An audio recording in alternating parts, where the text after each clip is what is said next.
Qu'est-ce qu'on autorité qu'elles n'ont jamais eu. Vous ne croyez pas si bien dire. Donc un État de droit peut confiner 50 millions de personnes, mais il ne peut pas enfermer quelques terroristes qui, eux, constituent une vraie menace et sont des bombes dégoupillées qui circulent à travers la France et qui peuvent tuer à n'importe quel moment. Encore une fois, on n'enferme pas des gens qui n'ont rien fait. On n'enferme pas des gens qui n'ont rien fait.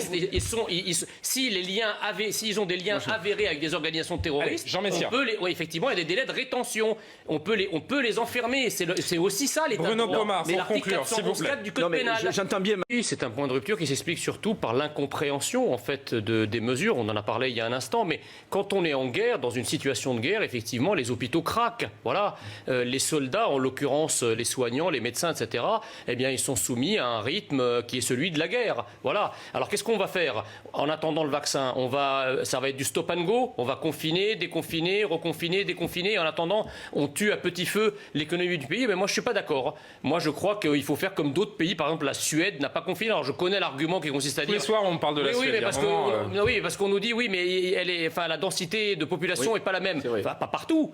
Enfin, dans la capitale, dans les grandes villes, dans les capitales, dans les grandes villes suédoises, il y a une forte densité, ils ne confinent pas plus. Alors vous allez me dire, tous les pays, effectivement, européens, voire dans le monde, font pareil. Mais depuis quand le fait que tous les pays fassent pareil, c'est un gage d'efficacité ou de vérité de la mesure? Au moment de la crise de 29, tous les pays avaient adopté une politique déflationniste. Et ils se sont tous plantés. Et Franklin Roosevelt est arrivé pour faire autre chose et a sauvé l'économie américaine. Beaucoup de comparaisons ce soir, Jean-Michel. Donc voilà. Je crois qu'à un moment, il faut que le gouvernement prenne le taureau par les cornes, arrête ce mimétisme imbécile qui tue notre pays à petit feu. Et il faut que la vie continue. Alors des charges, c'est compliqué. La situation est compliquée. Je termine. Au lieu de mobiliser des dizaines de milliers, au lieu de mobiliser des dizaines de milliers de flics et de forces de l'ordre pour mettre des amendes aux gens, on peut les mobiliser en rouvrant les commerces et en faisant en sorte qu'effectivement, ils aillent voir si les gens pratiquent le protocole, respectent les gestes barrières, etc. Ça oui. Mais vous l'avez rappelé comme ça tout le pays, parce que comme disait la dame, si les gens vont pas mourir de Covid, ils vont mourir de la crise économique. Vous l'avez rappelé, les contrôles sont... Moi, ce que je comprends pas, si vous voulez, dans votre raisonnement, c'est que vous nous expliquiez tout à l'heure, effectivement, les 300 morts de terrorisme en France, vous les relativisiez en mobilisant... Non, je les mets sur les 40 années. Je les mettais en perspective. D'accord. Alors pourquoi vous ne mettez pas en perspective un immigré quand il est tué par la police une fois par an et que vous et vos amis vous rentrez en transe quand un immigré est tué dans la rue accidentellement au cours d'une arrestation policière? Non mais Jean, on dérape. Vous dérapez. Restons sur le. Non mais c'est ça qui est énervant, si vous voulez, c'est que d'un côté on vous dit 300 morts, vous mobilisez des pays en guerre pour les relativiser, mais ça ne vous empêche pas quand il y a un malfrat. Comparaison n'est pas raison, et j'aimerais qu'on reste sur le thème. Parce qu'il faut que les Français comprennent que 300 morts français, c'est 300 morts français. Non, mais ça, personne ne dit le contraire. Non, mais on peut pas. Mais dans ces 300 morts français, il y avait des musulmans. Non, mais attendez, mais vous vouliez quoi? Vous vouliez que le type il mette un film sur sa mitrailleuse pour pas viser les Français? Vous parlez de Français. Il y a des musulmans parmi ces 300 morts aussi. Non, mais je dis pas ça. Je dis simplement qu'on peut pas entrer dans une espèce de transe et regretter quand t'es un mort parce que ce mort-là correspond à la vision idéologique qu'on en a. Qu'on avance. Et les 300 autres morts, on les a vus. Ne me reprochez pas des transes et la deuxième chose que je veux dire, c'est qu'effectivement, il y a désormais effectivement une haine de la France qui est nourrie par une partie du peuple français contre la France. Alors ça donne le terrorisme, mais ça donne aussi l'ensauvagement au quotidien. Quand dans certains quartiers, des policiers sont attaqués, des pompiers sont attaqués, c'est la France qu'on attaque. Alors c'est pas du terrorisme, mais c'est une forme de sauvagerie antinationale qui vise effectivement les représentants de la France. Donc il y a une cinquantaine d'années ou une soixantaine d'années, les Français étaient égorgés parce que c'était des colonisateurs. Aujourd'hui, les Français sont égorgés parce qu'ils sont colonisés. Voilà la vérité. C'est toujours évidemment avec beaucoup d'émotion que je reviens sur ces attaques que j'ai vécues comme beaucoup de Français. Pour moi, si vous voulez, l'ampleur de l'attaque, le nombre de morts, la manière dont ça s'est fait, le symbole, c'est que je pense que les attaques du 13 novembre 2015, c'est un peu l'ouradour sur glane du 21e siècle. Je vous rappelle que le 10 juin 1944, des SS allemands, accompagnés de malgré nous, ont exécuté, brûlé des dizaines de villageois.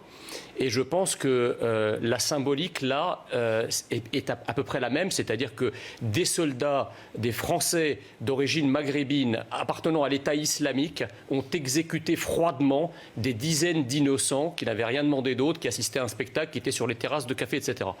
La différence, c'est que, évidemment, les SS et les malgré nous n'ont pas été exécutés ce qu'ils méritaient, alors que dans le cas du Bataclan et des attaques du 13 novembre, ils l'ont été, ce qui est heureux. La différence, c'est qu'ils étaient en train de perdre. Moi, si vous voulez, j'aurais voulu que le Bataclan devienne une sorte de mémorial, d'accord, des victimes de l'islam radical. Parce que en France, effectivement, nous avons cette habitude, à juste titre d'ailleurs, d'avoir des lieux de mémoire pour tout ce qui s'est passé à travers l'histoire. On a des lieux de mémoire pour la colonisation, on a des lieux de mémoire pour l'esclavagisme, on a des lieux de mémoire pour tout.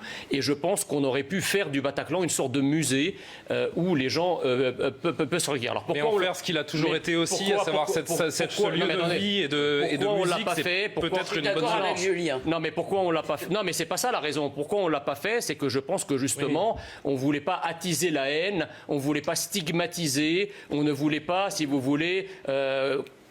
on avait l'impression qu'en faisant ça, on divisait, alors qu'on le fait pour plein d'autres choses.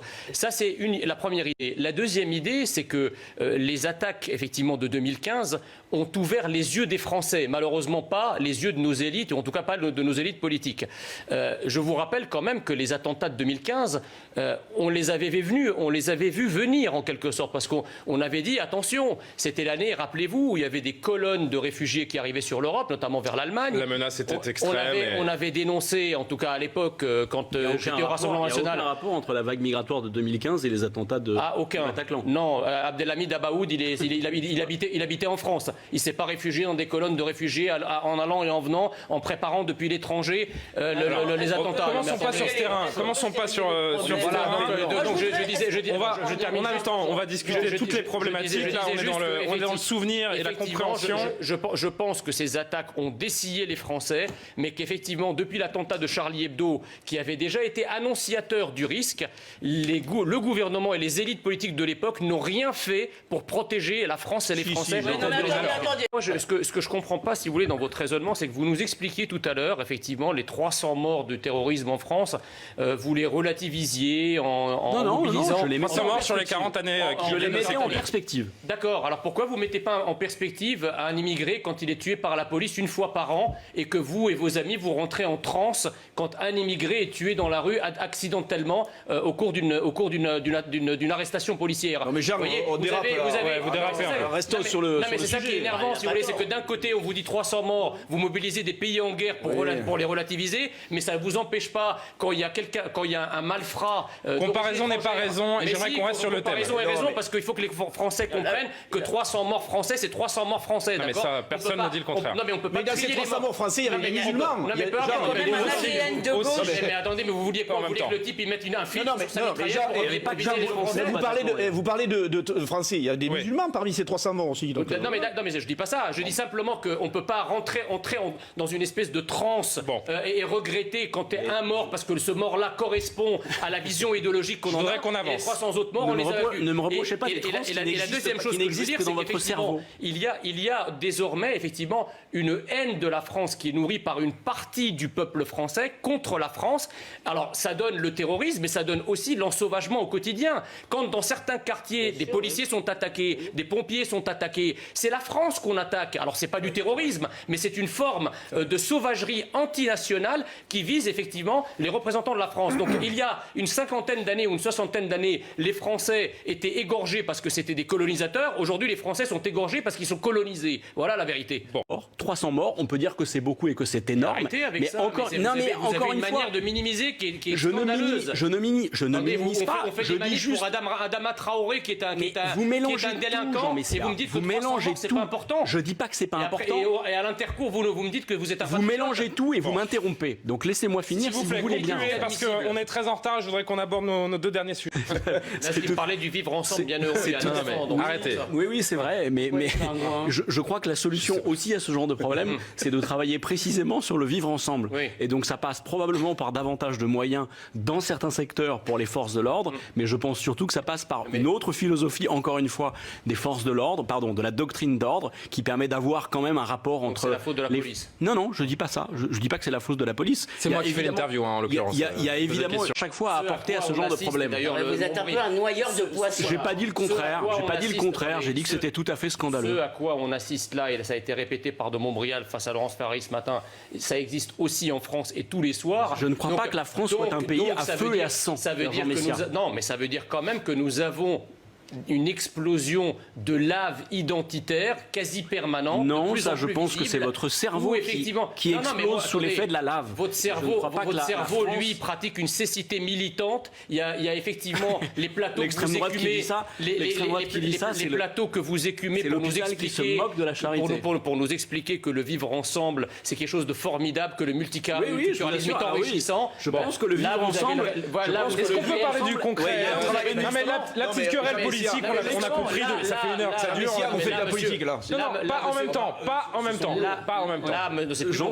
Là, monsieur Souquier voit le réel lui exploser à la figure. Moi gauchiste comme la dernière fois. Le réel vous pète à la figure. Quelle réponse? J'ai vu votre visage se décomposer quand vous avez vu ça, parce qu'effectivement, il y a loin de la coupe aux lèvres entre ce que vous dites et la réalité du terrain. Effectivement, il y a une haine de la France, et j'en parlais tout à l'heure. Ça, c'est aussi une expression de la haine de la France. C'est pas que le terrorisme. Et ça viendra par l'éducation, non, pas seulement. Pas que par la il y a une massification de l'immigration qui fait que ça peut plus revenir. Encore une fois, quand j'avançais le nombre de victimes musulmanes du terrorisme islamique, pourquoi dire que c'est en Irak, en Afghanistan et ailleurs qu'on compte le plus grand nombre de victimes? C'est précisément pour déjouer l'idée selon laquelle le terrorisme islamique mettrait en scène une confrontation majeure et inédite entre l'Orient et l'Occident. On n'en est précisément pas là en réalité. Les musulmans tuent d'abord des musulmans. Oui, mais des musulmans qu'ils ne considèrent pas comme tels. Encore une fois, si l'Occident... Écoutez tout ce qui a été dit, mais ce que j'ai entendu sur votre plateau me pousse à dire cela, c'est que ces personnes-là ne sont motivées que par des ambitions politiques partisanes. Aujourd'hui, le terrorisme frappe tout le monde. C'est des concitoyens qui sont touchés. Les attentats du 13 novembre, c'est des binationaux qui ont commis ces attentats, et les victimes sont des victimes de toutes sortes. Oui, non, mais c'est important. Non, mais c'est important. C'est la religion musulmane. C'est un argument qui est quand même assez difficile à entendre, parce que effectivement, le terroriste de Nice... Alors, Samia Maktoum, je vous rends la parole juste après. Le terroriste de Nice qui, effectivement, avec son camion, a tué 83 personnes, vous alliez quand même pas lui demander de zigzaguer pour éviter les personnes qui lui plaisaient pas. De même que les attaques aux terrasses, quand on rafale des gens, on va pas mettre un filtre sur les mitraillettes pour trier les victimes. Donc effectivement que c'était la France qui était visée. Il se trouve que par hasard, il y avait effectivement la France telle qu'elle se ressemble, c'est-à-dire avec des musulmans, avec des chrétiens, avec des juifs qui a été attaqué. Mais on ne trie pas les victimes. Si vous voulez, s'ils avaient pu faire autrement, ils l'auraient fait.